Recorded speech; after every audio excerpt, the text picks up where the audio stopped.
मुख्याध्यापकांची मंजुरी, शिक्षकांची मंजूर पद आहेत का, शिक्षक आणि सेवक यांची मान्यता संख्येवर केलेली आहे का, 8वी ते 10वी साठी नेमलेले शिक्षक कोणते आहेत,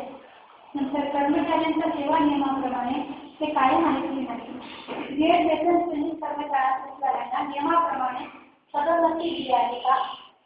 नंतर चतुर्थ श्रेणी कर्मचाऱ्यांचा दरवेश आहे का, 3.2 मध्ये मुख्याध्यापकांची कर्तव्य आहेत. त्यामध्ये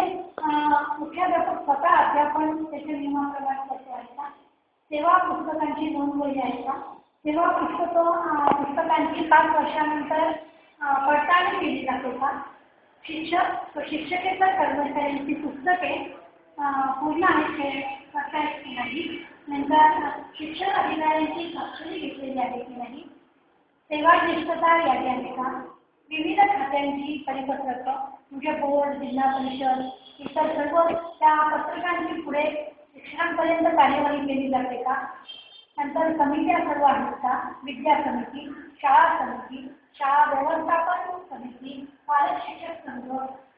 शालेय व्यवस्थापन विकास समिती आणि ह्या समित्यांच्या मीटिंग घेऊन आपण त्यांचे इतिवृत्त आणि अहवाल त्यांची व्यवस्थित नोंद घेतो आहे का, शिक्षणांच्या वार्षिक कामाचा आपण आढावा घेत आहोत का, परीक्षा समिती आपण नेमलेली आहे का, नंतर वर्षाच्या सुरुवातीचं जे नियोजन आहे पहिल्या